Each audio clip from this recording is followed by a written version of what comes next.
Assalamualaikum warahmatullahi wabarakatuh. Selamat pagi Soma, pagi, siang, sore dan malam untuk teman-teman misteri.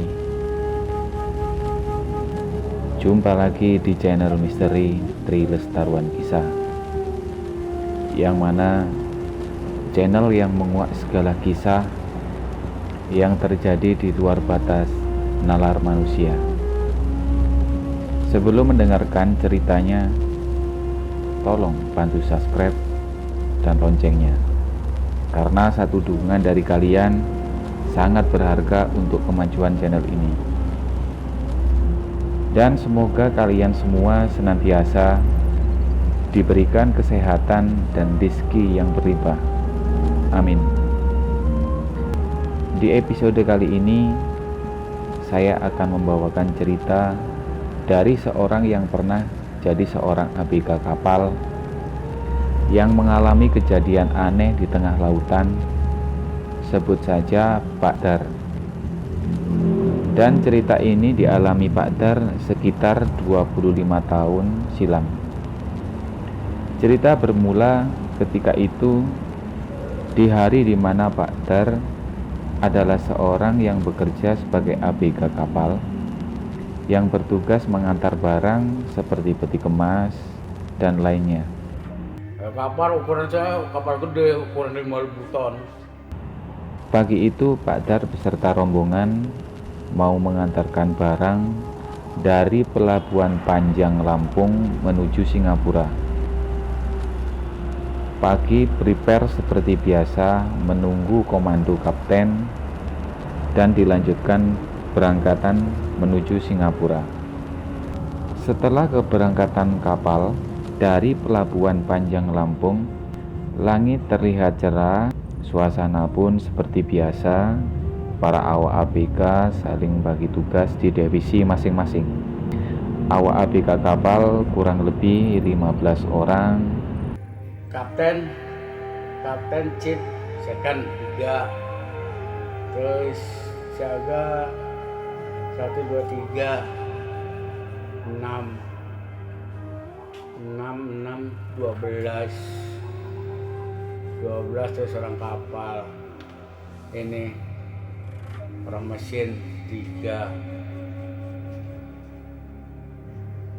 15 apa? Hingga perjalanan semakin jauh dari Pelabuhan Lampung, tidak terjadi masalah dan perjalanan lancar-lancar saja. Kapal ini dikepalai oleh seorang kapten, sebut saja Bapak Jones. Bapak Jones ini memang seorang kapten yang sudah melanglang buana.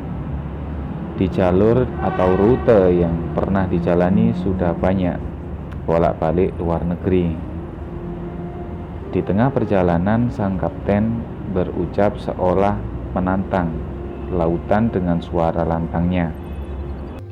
Ceritanya kapten saya nggak percaya. Saya ini pembelah laut, petualang laut. Ini kapten luar lah gitu. Ombak dimanapun aku bisa tebas. Gitu. Saya bilang, wah sembrono nih, saya bilang kapten. Ombak begini sih biasa. Kalau laut Indonesia sih nggak ada apa-apanya. Lah kalau saya tuh dulu zamannya gini, jangan gitu Cap, ini di Krakatau lo Cap, saya bilang gitu. Alah, lihat aja ntar coba, nggak ada apa-apa. Mungkin maksud dia dengan jam terbang yang pernah dia jalani dan banyak laut yang dia arungi, tanpa memikirkan tentang alam bisa berkata lain. Dari situ Pak Dar sempat dengar apa yang dikatakan oleh sang kapten dan sangat disayangkan. Di situ pula Pak Dar menegur kapten tersebut supaya jangan sembrono, karena posisi kapal berlayar di posisi dekat Krakatau. Dari ucapan kapten tersebut, Pak Dar mulai khawatir terjadi apa-apa dengan sesumbarnya bicara sompral di area laut lepas. Tanpa banyak kata, sang kapten beranjak dari tempat di mana Pak Dar bekerja.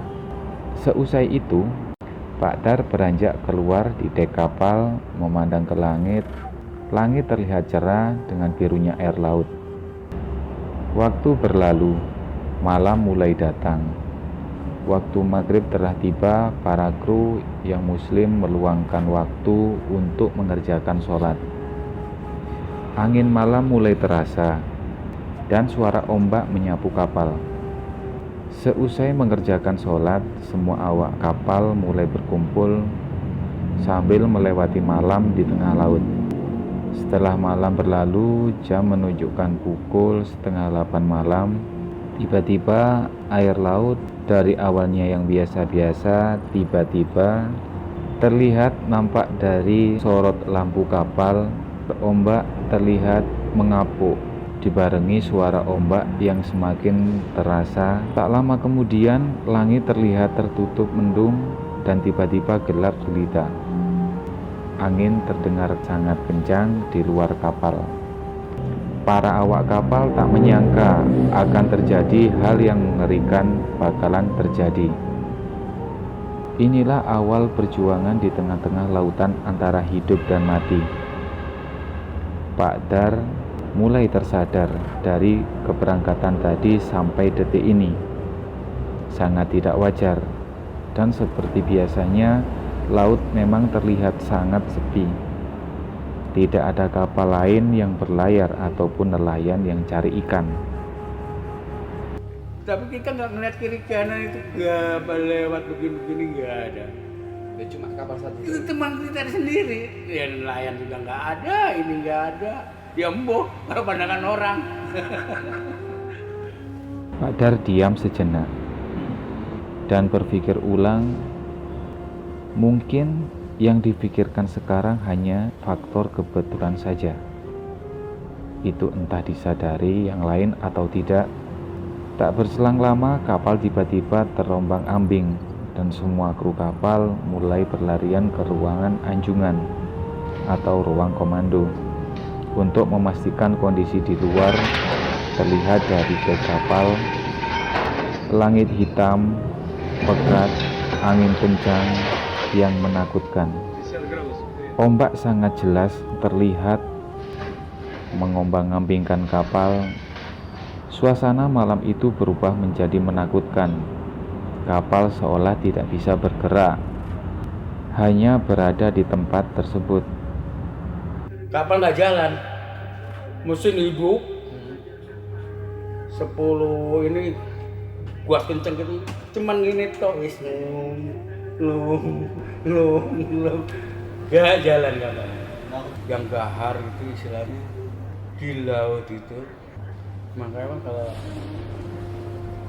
laut berbentuk hitam, itu pasti ada penghuni. Kapal tidak berpinjak dari tempatnya. Kapten di situ langsung mengomandokan kepada nakoda dan chief untuk menambahkan kecepatan kapal kurang lebih 10 knot.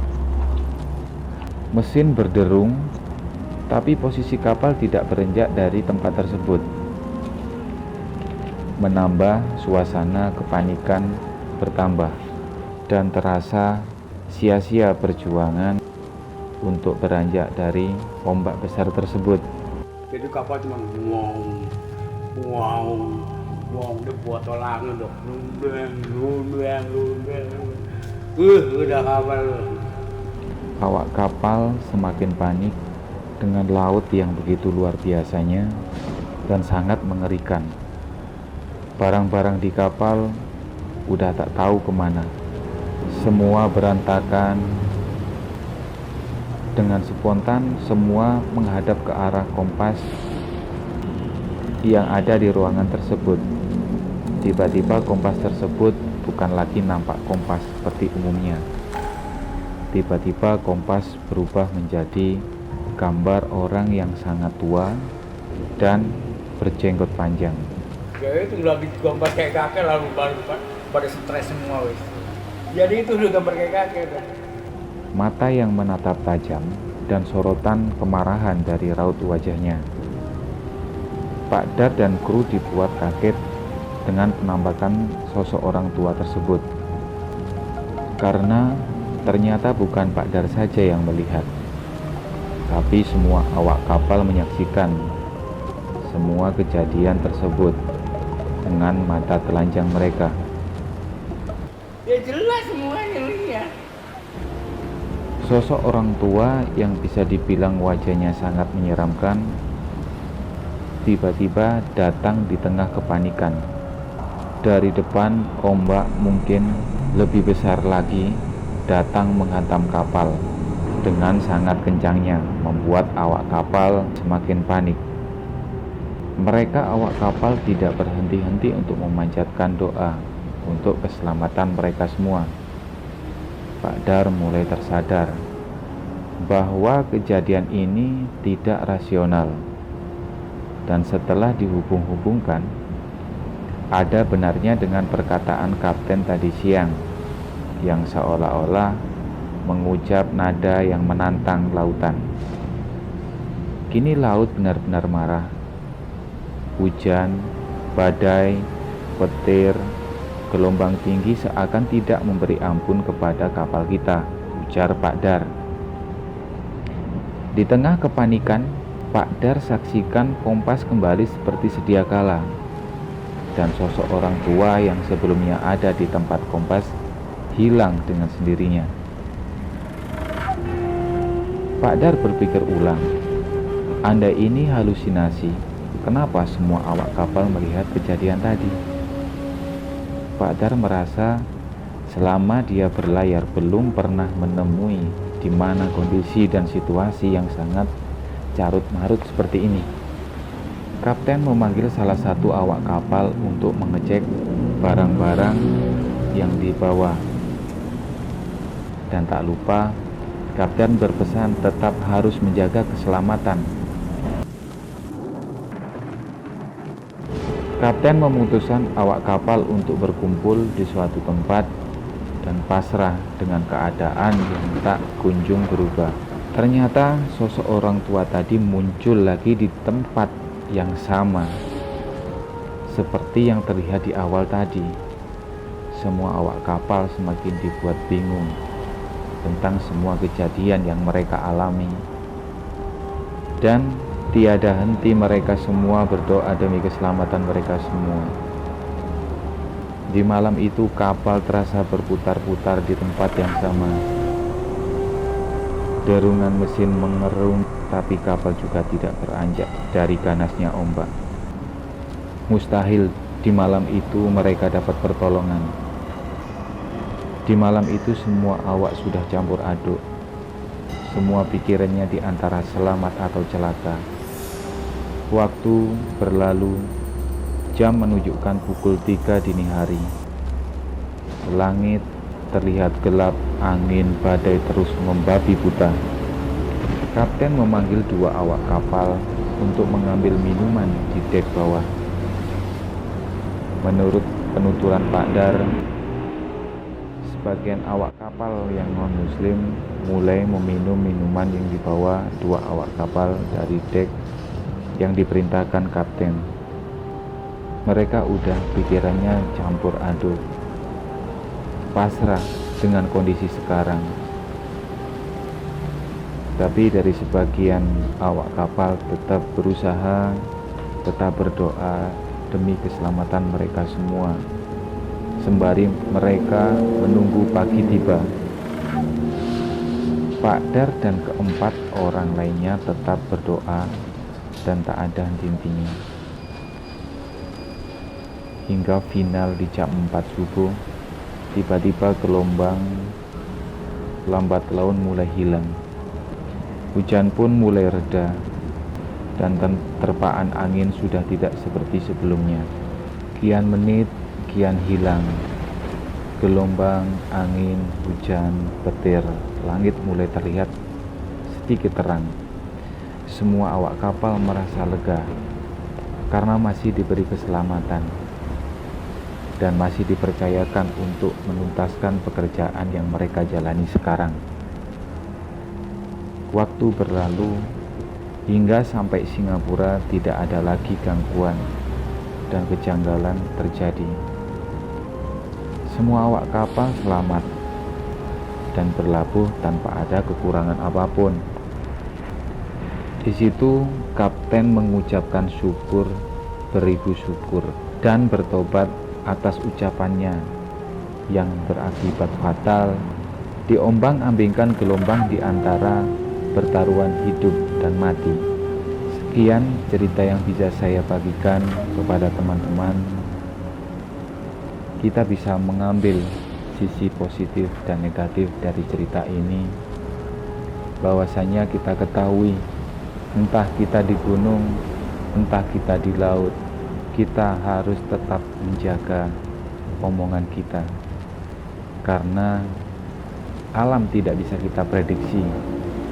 Alam bisa marah kalau kita salah berbicara. Maka dari situ kita tetap harus menjaga pembicaraan kita dimanapun kita berpijak, karena kita tidak akan tahu nanti esok yang akan terjadi menimpa kita. Demikian cerita dari saksi hidup ABK kapal yang bertahan dan berjuang hidup di tengah lautan. Ada kurang lebihnya, saya mohon maaf yang sebesar-besarnya. Sekian, saya akhiri. Wassalamualaikum warahmatullahi wabarakatuh. Jangan lupa dukung channel ini. Terima kasih.